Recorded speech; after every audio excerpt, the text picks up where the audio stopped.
Welcome to Shri Shri food. આજે આપણે બનાવીશું મુખવાસ. આ ગુજરાતી મલ્ટી સીડ્સ મુખવાસ બનાવીશું. માર્કેટ કરતાં સરસ અને ચોખ્ખા મુખવાસ, તેની સરળ અને પરફેક્ટ રીત બતાવીશ. તો ચાલો મુખવાસ બનાવવાની શરૂઆત કરીએ. તો મુખવાસ બનાવવા માટે અહીંયા મેં અડધો કપ અળસી લીધેલી છે, અડધો કપ વરિયાળી, અડધો કપ સફેદ તલ, 2 ચમચી બ્લેક તલ, 1 ચમચી અજમો, 2 ચમચી લીંબુનો રસ, સ્વાદ પ્રમાણે મીઠું અને 1 ચમચી હળદર પાવડર લીધેલો છે અને જરૂર પ્રમાણે પાણી લઈશું. હવે એક બાઉલ લીધેલું છે, તેમાં આપણે અળસી નાખીશું. તેમાં આપણે 1 ટેબલસ્પૂન પાણી નાખીશું. સ્વાદ પ્રમાણે મીઠું નાખીશું. ચપટી હળદર પણ નાખીશું. 1 ટેબલસ્પૂન લીંબુનો રસ નાખીશું. બધું બરાબર મિક્સ કરી લઈએ.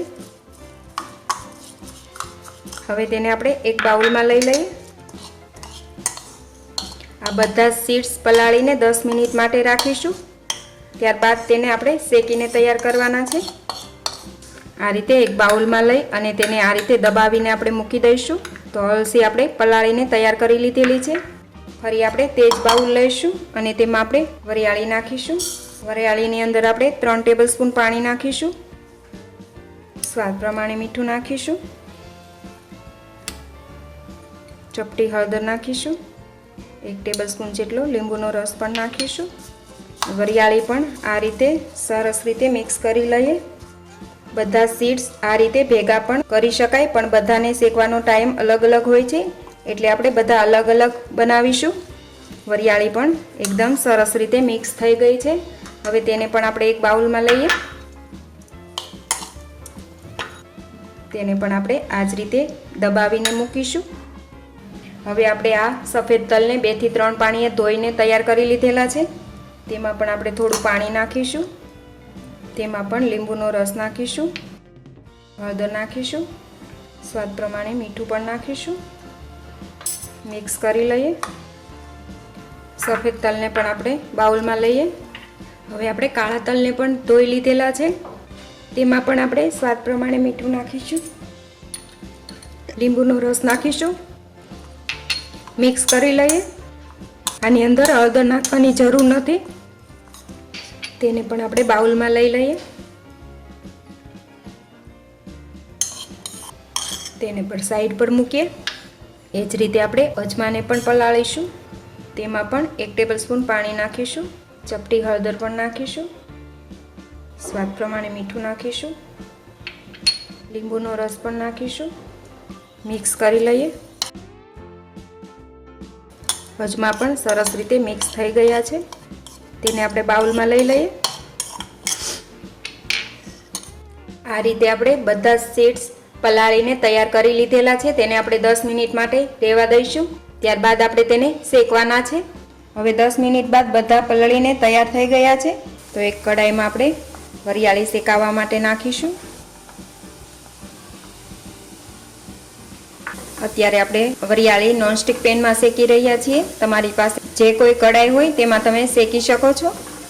વરિયાળીને આપણે પહેલાં મીડિયમ ગેસ પર શેકીશું. ત્યારબાદ તેને ધીમા ગેસ પર શેકીશું. વરિયાળી ક્રિસ્પી થાય ત્યાં સુધી શેકવાની છે. આ વરિયાળીને શેકાતા 4 થી 5 મિનિટ જેવો ટાઈમ લાગશે. તો 5 મિનિટ પછી તમે જોઈ શકશો વરિયાળીનો કલર ચેન્જ થઈ ગયો છે. વરિયાળીને આપણે ચેક કરી લઈએ. આ એકદમ ક્રિસ્પી થઈ ગઈ છે. તેને એક પ્લેટમાં નીકાળી લઈએ. તે જ કડાઈમાં હવે આપણે અળસી શેકીને તૈયાર કરીશું. અળસી શેકાય એટલે તે ફૂટવા લાગે છે અને બધી જ અળસી ફૂલી જશે. તેને પણ આપણે મીડિયમ ગેસ પર શેકીશું. અળસી ફૂટવા લાગે એટલે આપણે ગેસ ધીમો કરી લઈશું. હવે અળસી ફૂટવા લાગી છે તો આપણે ગેસ એકદમ ધીમો કરી લઈશું. ધીમા ગેસ પર અળસીને હવે આ રીતે શેકીશું હલાવતા. અળસી જ્યારે આપણે પલાળીએ ત્યારે ધ્યાન રાખવું, અળસી પલાળવામાં આપણે 1 ટેબલસ્પૂન જ પાણી નાખવું. વધારે પાણી નાખીશું તો અળસી ચીકણી થઈ જશે. અળસી પણ આપણે ચેક કરી લઈએ. આ રીતે અળસી શેકાશે એટલે તેનો દાણો એકદમ છૂટો થઈ જશે. તો તમે જોઈ શકશો અળસી એકદમ છૂટો દાણો થઈ ગયો છે અને તેનો કલર પણ ચેન્જ થઈ ગયો છે. તમે જોઈ શકશો આ ફૂટવા લાગી છે. આ પણ તૈયાર જ છે. તેને નીચે ઉતારી એક પ્લેટમાં લઈ લઈએ. ફરી તે જ કડાઈમાં આપણે અજમો શેકી લઈએ. અજમાને પણ આપણે ક્રિસ્પી થાય ત્યાં સુધી શેકીશું. અજમા થોડા છે તો તેને શેકાતા બિલકુલ ટાઈમ નહીં લાગે.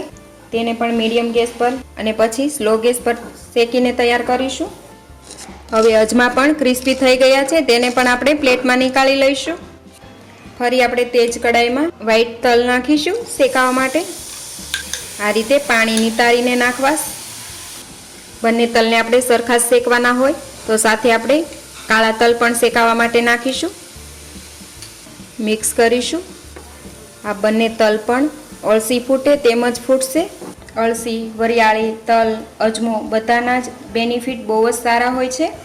તમે જમ્યા પછી 1 ચમચી કે અડધી ચમચી ખાવ તો ડાયજેશન માટે બહુ જ હેલ્પ કરે છે. તો આ મલ્ટી સીડ્સ મુખવાસ છોકરાઓથી માંડીને મોટા બધાને તમે રોજે 1 નાની ચમચી આપી શકો છો. તો આ ગુજરાતીનો હેલ્ધી મુખવાસ છે. તો તમે જોઈ શકશો આ તલ એકદમ છૂટા પડી ગયા છે અને તે ફૂટવા પણ લાગ્યા છે. તો આ રીતે આપણે હલાવતા તેને શેકીને તૈયાર કરીશું. તલ શેકાતા જશે એમ એનો કલર પણ બદલાઈ જાય છે. હવે આપણા તલ પણ એકદમ ક્રિસ્પી થઈને શેકાઈ ગયા છે. તો તેને પણ આપણે નીચે ઉતારી લઈએ અને પ્લેટમાં લઈ લઈએ. હવે આપણા બધા સીડ્સ શેકાઈને તૈયાર થઈ ગયા છે, જેમાં વરિયાળી, અળસી, અજમા અને બ્લેક ને વ્હાઈટ તલ. હવે તેને આપણે થોડી વાર માટે ઠંડા કરી લઈશું. હવે બધું જ ઠંડુ થઈ ગયું છે, તેને આપણે મિક્સ કરી લઈએ. આ રીતે તમે એકલા અળસીનો મુખવાસ પણ બનાવી શકો અને વરિયાળી અને ધાણા દાળ મિક્સ કરી એ રીતે પણ મુખવાસ આપણે બનાવી શકાય છે. આ રીતે આપણે આમાંથી 3 મુખવાસ તૈયાર કરી શકાય છે, પણ અત્યારે આપણે બધું જ મિક્સ કરી રહ્યા છીએ. આ મુખવાસની અંદર તમને જે વધારે ભાવતી હોય એ વસ્તુ તમે વધારે નાખી શકો છો. તો આ બધું સરસ મિક્સ થઈ ગયું છે. હવે આ મુખવાસને આપણે સાફ કરી લઈશું, ઝાટકી લઈશું. તો તૈયાર કરી લઈએ. આ મુખવાસ હવે આપણે સાફ કરીને તૈયાર કરી લીધેલો છે. હવે તેમાં અડધો કપ ધાણા દાળ નાખીશું. ફરી બધું મિક્સ કરી લઈએ. તમે આ મુખવાસને બનાવી 6 મહિના એરટાઇટ કન્ટેનરમાં અને કાચની બોટલમાં સ્ટોર કરો તો ક્રિસ્પી અને સારો રહે છે. એ પહેલાં જો તમે હજી સુધી અમારી ચેનલ સબસ્ક્રાઈબ નથી કરી તો પ્લીઝ અહીંયા ક્લિક કરો એટલે સબસ્ક્રાઈબ થઈ જશે અને બેલ આઇકન પર ક્લિક કરશો એટલે તમને અમારા નવા વિડીયો મળતા રહે. અને વિડીયો પસંદ આવે તો પ્લીઝ લાઇક પણ કરો અને તમારા ગ્રુપમાં શેર પણ કરવાનું ભૂલતા નહીં. તો તમે જોઈ શકો છો આપણો મુખવાસ એકદમ પરફેક્ટ બન્યો છે અને ખાવામાં બહુ જ ટેસ્ટી બન્યો છે. તો તમે પણ આ હેલ્ધી મલ્ટી સીડ્સ મુખવાસ જરૂરથી બનાવજો અને તમારા એક્સપિરિયન્સ શેર કરજો. તો ફરી મળીશું એક નવી રેસીપી સાથે.